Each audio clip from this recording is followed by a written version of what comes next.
pie, no grave robos, evítelos. Presentan Agenda Económica AM.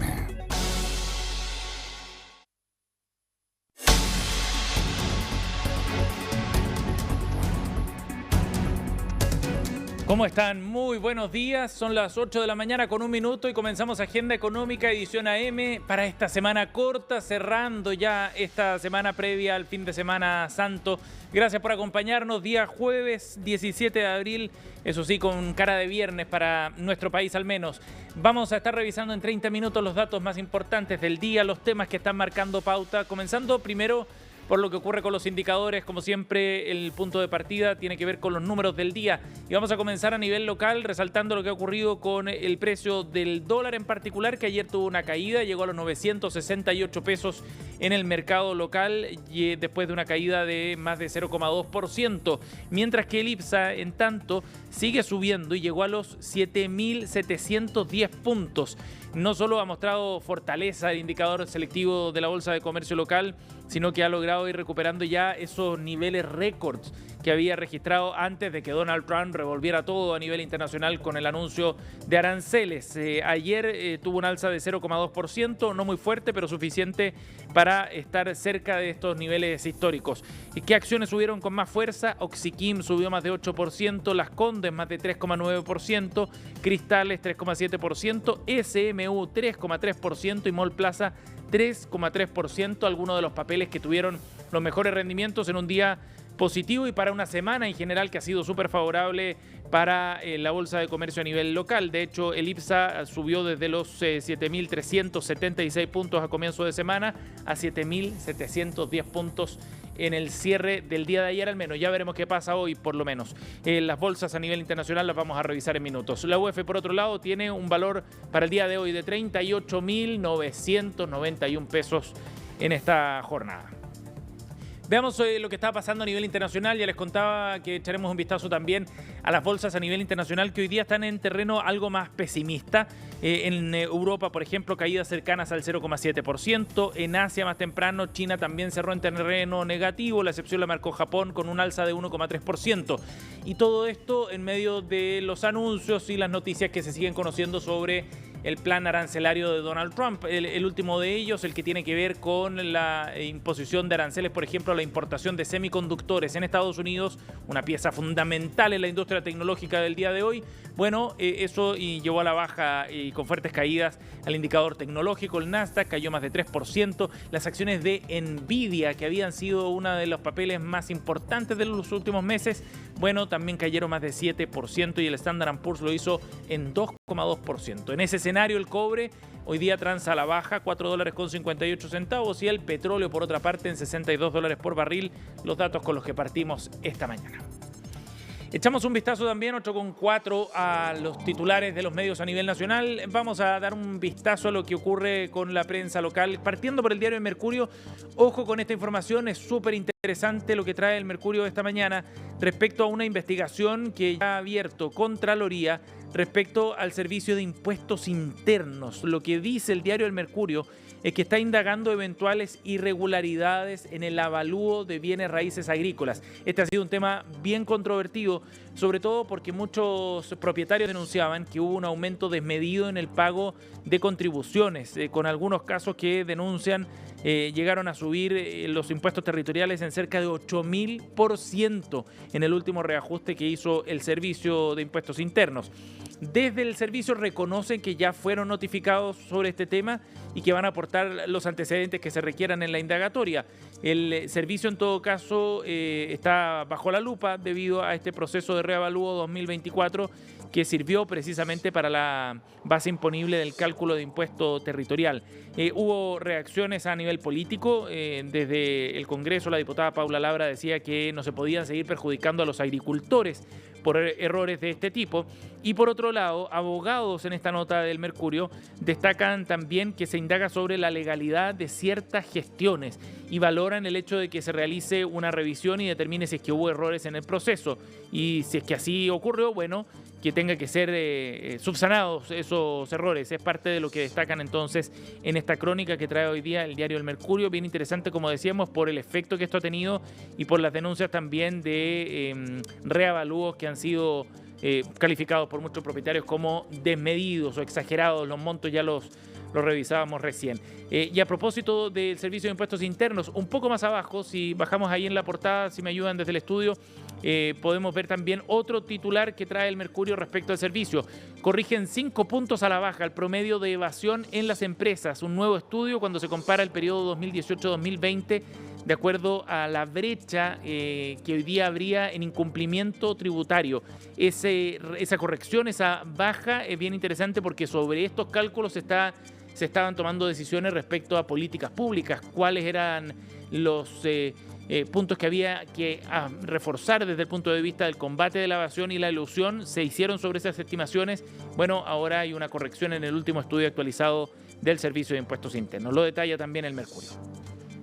Nos vamos ahora a la información del diario Financiero para su edición de hoy. Vamos a revisar que en portada trae una fotografía del encuentro que tuvo ayer la subsecretaria Claudia Sangüesa, subsecretaria de Relaciones Económicas Internacionales, junto con el representante de comercio de los Estados Unidos en el primer encuentro entre ambos países para abordar la situación arancelaria en el contexto de la guerra comercial. Y destaca el diario Financiero que Chile y Estados Unidos acordaron una hoja de ruta para resolver los temas arancelarios en esta primera cita. Luego vamos a estar comentando esta noticia y escuchando también las declaraciones de la misma subsecretaria desde Washington. En otro titular, en el titular principal del diario Financiero, más arriba aparecen los detalles sobre la situación en la que ha quedado Tianqi dentro de SQM.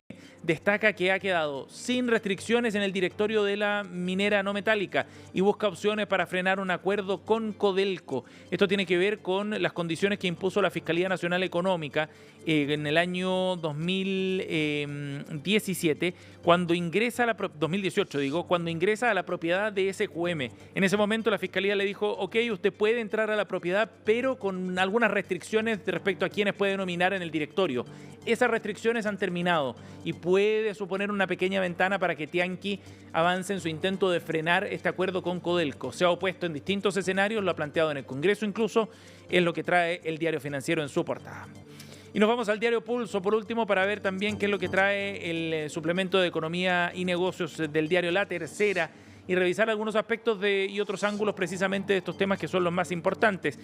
Partiendo por esta reunión ayer en Washington, como ya les contábamos, que ha marcado las últimas horas entre Chile y Estados Unidos, que han fijado una hoja de ruta para abordar el tema arancelario. Recordemos que aquí hay un contexto, el Tratado de Libre Comercio plenamente vigente entre ambos países. En junio viene una nueva cita, como les contábamos ayer aquí en Agenda Económica.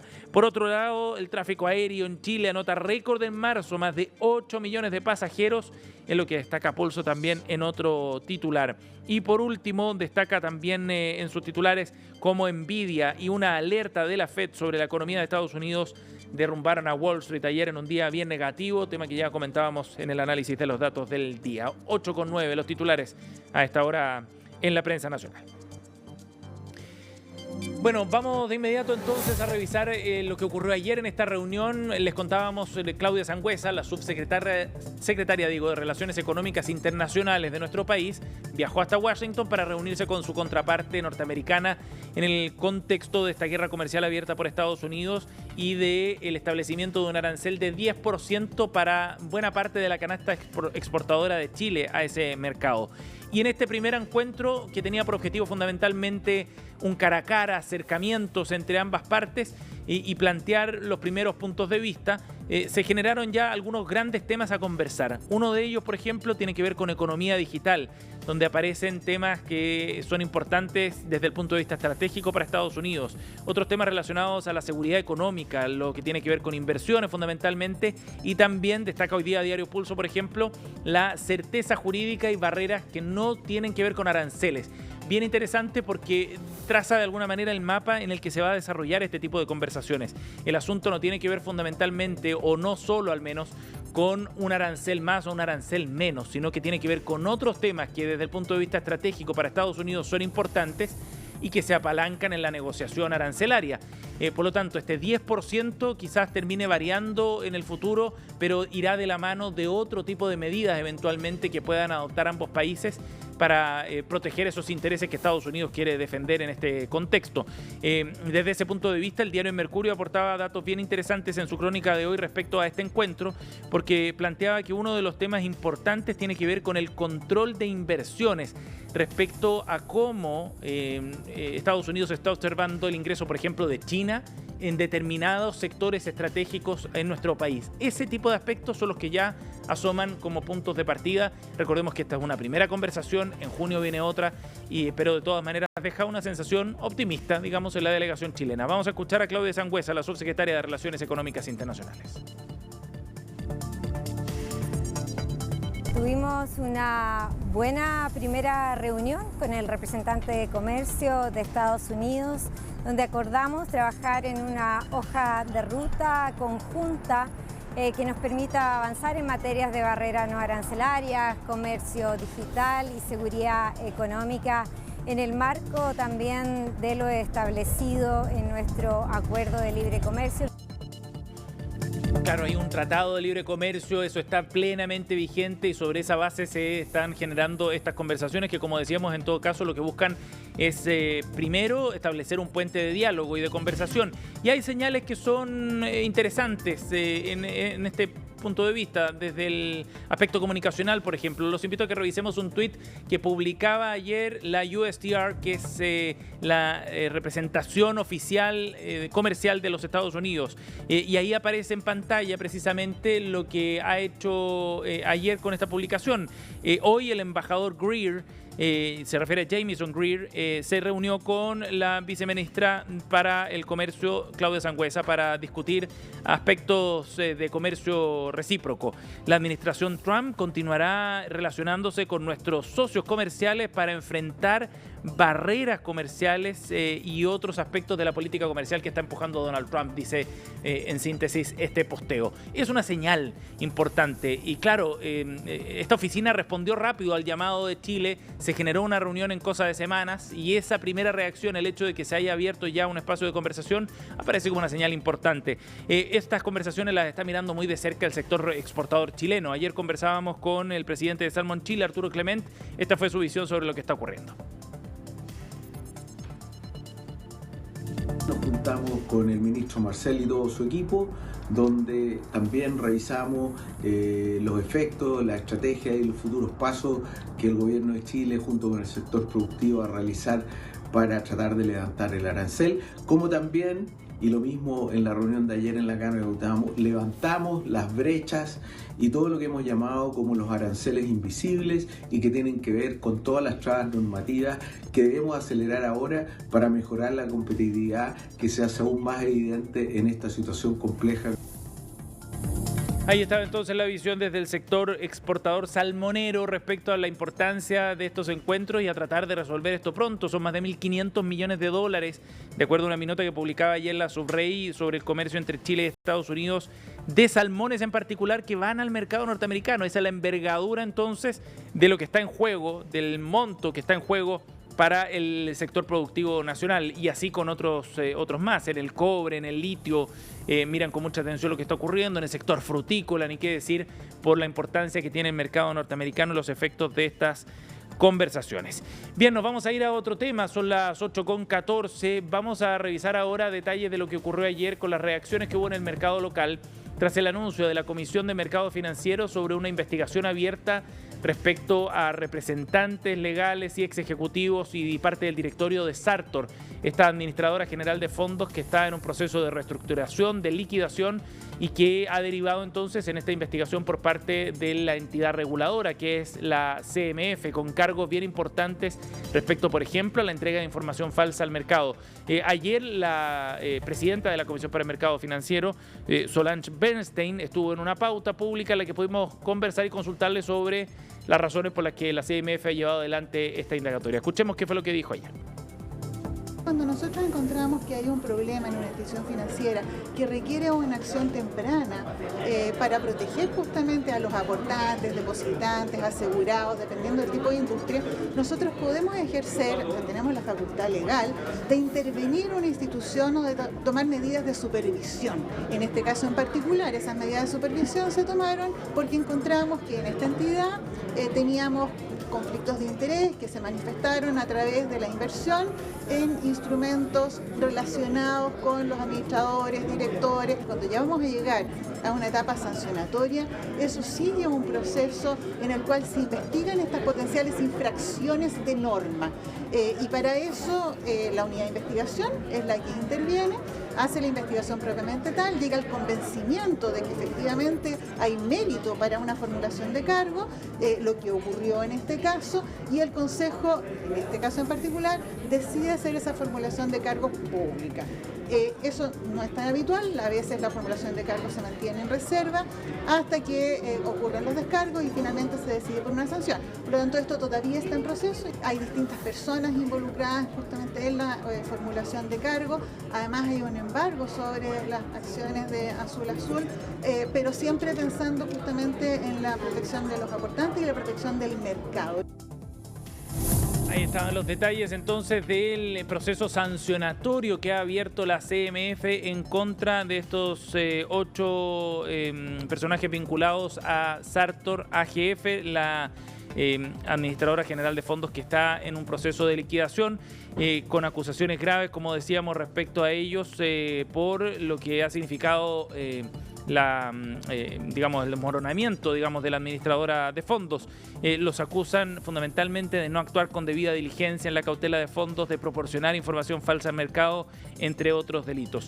Nos vamos a ir a la pausa con esta información porque al regreso en la entrevista de hoy vamos a abordar precisamente la situación, cuáles son los alcances del inicio de este proceso sancionatorio, qué delitos se le están imputando, qué infracciones a la ley de mercado de valores, entre otros temas. Lo aclaramos en la conversación al regreso.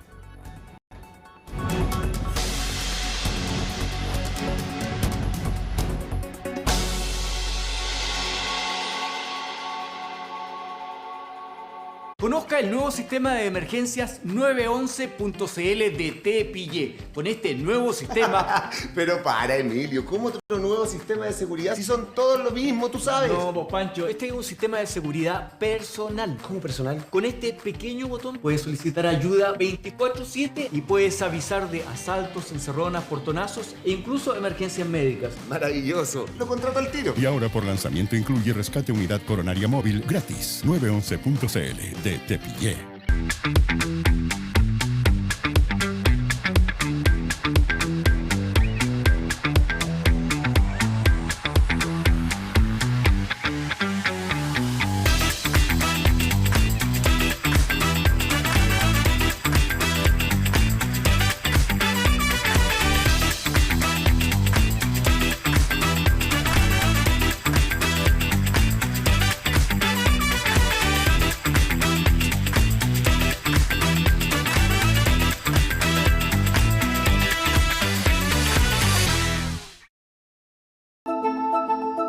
Nos hemos ido volviendo cada vez más individuales.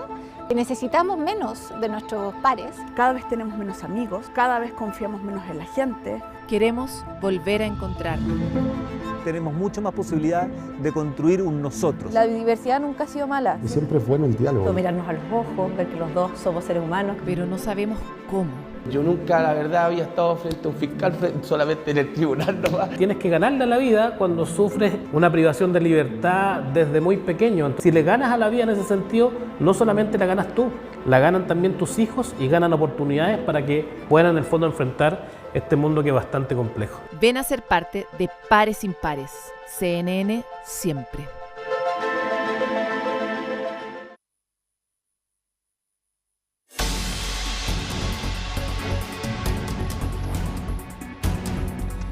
Con 19, estamos de vuelta, seguimos aquí en Agenda Económica AM y vamos a profundizar, como decíamos, en este caso que ha generado muchas repercusiones respecto a la situación de Sartor AGF. Y para eso estamos en contacto a esta hora con el académico Master en Compliance de la Universidad de Valencia, Nicolás García Lorca, en contacto con Agenda Económica. ¿Cómo estás, Nicolás? Bienvenido. Muy bien, ¿y tú, Sebastián? ¿Cómo estás? Muy buenos días y muchas gracias por invitarme a conversar sobre este tema. Bueno, una información súper importante porque tiene alcances también, no solo desde el punto de vista financiero de la fe pública, sino con alcances incluso futbolísticos, ¿no? Por uno de los personajes involucrados. Por eso quizás esto ha generado más revuelo del habitual para un hecho de esta naturaleza. Primero me gustaría partir, Nicolás, en este intento por explicar en qué consiste el caso. ¿Qué es lo que ha hecho la CMF con el inicio de este proceso sancionatorio? Perfecto, Sebastián. Mira, voy a partir un poco desde atrás para que se tenga el contexto. Este es un proceso que partió hace algunos meses, en el cual la CMF le pide información a Sartor AGF y como consecuencia de ese requerimiento decidió revocar la autorización de Sartor para operar en el mercado bursátil. Perfecto. Y designa un liquidador.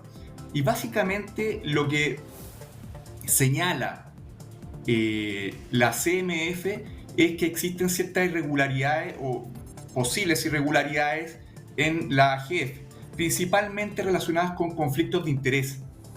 Entonces, ahora, ¿qué es lo que hace? Inicia un proceso sancionatorio en el cual lo acusa principalmente, como bien decías tú antes de la pausa, de una gestión negligente en los fondos que administra esta AGF, sin la diligencia, el cuidado que la ley le exige a estas administradoras de fondos. ¿Qué significa que no hubo diligencia, Nicolás? Exactamente. ¿Qué significa? Sí. Significa que fueron poco cuidadosos, desviando recursos a operaciones en beneficio propio o bien a personas relacionadas. Que esta es la principal acusación que hace la CMF. Señala que este conflicto de interés se expresa en el destino de los fondos, que en lugar de velar por el interés de los aportantes del fondo, velan por el interés propio. Por lo tanto, los fondos que recibía esta AGF los destinaba a sociedades relacionadas con los directores o los ejecutivos principales o bien los controladores de esta AGF. Perfecto. O sea, captaban recursos de algunos de los aportantes a esta AGF y luego esos recursos eran destinados a partes relacionadas de quienes administraban esa AGF, Sartor. Claro. Y en eso se traduce ese conflicto de interés al cual se hace referencia a la CMF en su acusación. De acuerdo. Y luego tenemos un segundo incumplimiento que es importante, que es la entrega de información falsa al mercado y también a la CMF, en el cual la CMF señala que la información que se proporcionó no reflejaba la real situación económica, patrimonial y financiera de la AGF. Perfecto. O sea, el público, digamos, no tenía la información fidedigna respecto a lo que realmente estaba ocurriendo con sus fondos y con sus aportes. Así es. Y eso es importante tenerlo presente porque muchas de estas acusaciones pueden redundar después de del término de este proceso sancionatorio en la presentación de una querella por parte de la CMF, en la cual, y esto es lo especial, lo que tiene especial relevancia acá, Sebastián, que todas estas conductas, o muchas de ellas, fueron cometidas con posterioridad a la entrada en vigencia de la Ley de Delitos Económicos. Ajá. Y por lo tanto, las sanciones no solamente se pueden traducir a estas sanciones administrativas que tenemos desde multas hasta la inhabilidad para ejercer cargos de gerencial o director, claro. O directivo, claro. Adicionalmente, podemos tener, ya yéndonos a la vista penal, eventualmente podrían haber penas de cárcel incluso. Acá se están investigando por la presentación de querellas de inversionistas al grupo Sartor, presentación de querellas por administración desleal, por apropiación indebida, entre otros delitos. Claro. Muchos de esos delitos están sancionados actualmente por la Ley de Delito Económico. Y recordemos que la Ley de Delito Económico, una de las principales modificaciones que tuvo fue endurecer las sanciones para que las penas que se apliquen a quienes cometan delitos económicos se apliquen efectivamente. Por lo tanto, si por ejemplo, una sanción, una pena implica cárcel, como consecuencia de la aplicación de la ley de delito económico, se busca que efectivamente tenga penas de cárcel y no pueda acogerse a beneficios como, por ejemplo, las atenuantes. De acuerdo. Ciertas atenuantes como, por ejemplo, la irreprochable conducta anterior. Todo este caso, ¿qué efectos ha generado desde el punto de vista de quienes aportaron fondos, de quienes depositaron su confianza, digamos, en Sartor AGF? Buena pregunta, Sebastián, porque acá el principal efecto que produce en los aportantes es la incertidumbre de qué es lo que pasó con sus fondos. Adicionalmente, tenemos un congelamiento, hay una suspensión respecto del rescate de su aporte, y están a la espera de que se valorice y se conozca qué es lo que realmente ocurre con esos fondos, cuál es el valor de los aportes, los activos que tiene esta AGF, para eventualmente seguir con la liquidación de esos fondos. Entonces, hoy día, el principal efecto que tienen estos aportantes es la incertidumbre de qué va a pasar con las platas de ellos. Y eso finalmente también implica que tienen un problema de caja probablemente, una total pérdida de confianza en el mercado, entre otras cosas. De acuerdo, de acuerdo. Y por eso es tan grave, ¿no?, la investigación, por lo que está involucrado, no solo desde el punto de vista patrimonial, sino también desde el punto de vista de la confianza del mercado y por los alcances que, como decíamos, puede tener incluso en otras entidades públicas como Azul Azul, ¿no?, la controladora del equipo Universidad de Chile. Nicolás, muchísimas gracias por esta interesante conversación para aclarar un poco el panorama sobre esta noticia. Gracias por el contacto. Muchas gracias a ti, Sebastián. Que estés muy bien. Buen día. 8:26, así estamos cerrando nuestra revisión de Agenda Económica. Gracias por acompañarnos. En minutos partimos CNN Chile Radio junto a Carolina Rajola. Que tengan un buen día.